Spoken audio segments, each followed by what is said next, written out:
This is the Genco game, which is called the Golden Nugget. It was manufactured back in the early 1950s, and I'm going to show you some pretty neat things about this game. If you look in the upper right hand corner, you'll see that it's got mystery spots, and what those are is randomly it'll light up some of the numbers you see below to kind of give you a free number when you start, and there's switches inside that control that, and I'll show you that when I open up the game a little later in the video. But for now, let's go ahead and get the game started. As you can see here, the price of the game is 10 cents. I'm going to go ahead and put a dime in. You see the lights flashing. I'll show you how that works from behind, which is pretty cool. And you can see the ball comes down a slide, and we'll zoom in a little closer here, and you can see there's a flipper here that influences where that ball goes.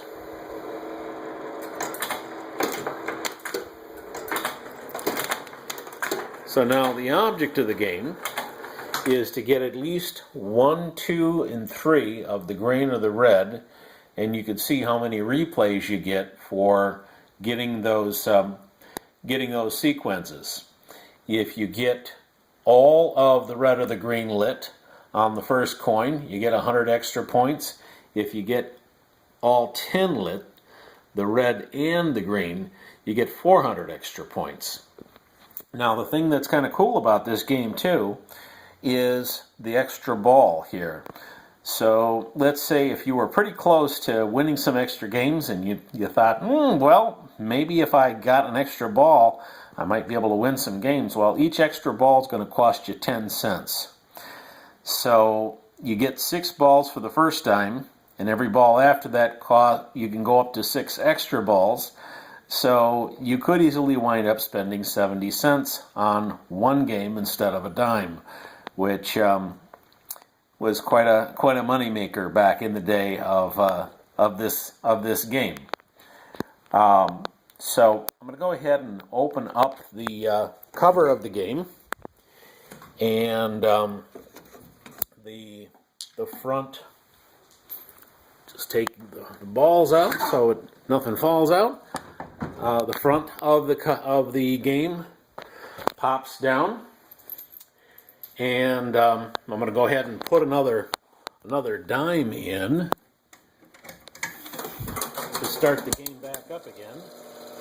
You see this wheel turning around, and it's making contacts, and it's causing these lights that you saw from the front to go on.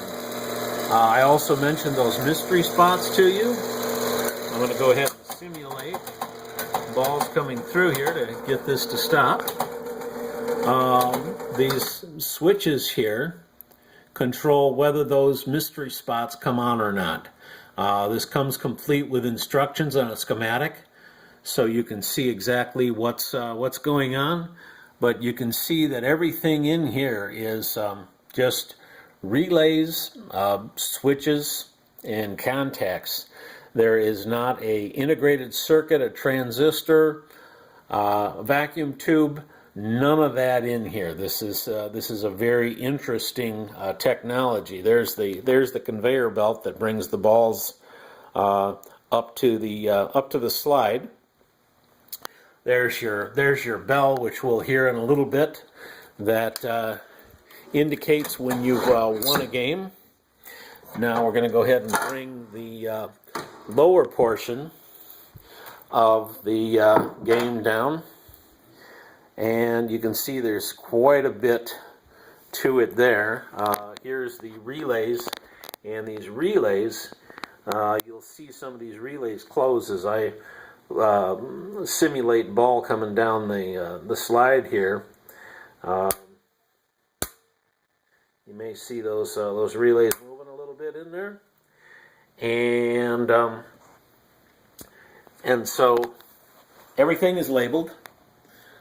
This here is your master timing switch that you see with all of the wires going to it, and I'm going to simulate some free games And I'm not sure how well you're going to be able to see this, but if you're looking at that last wheel, there's an arm that moves on there to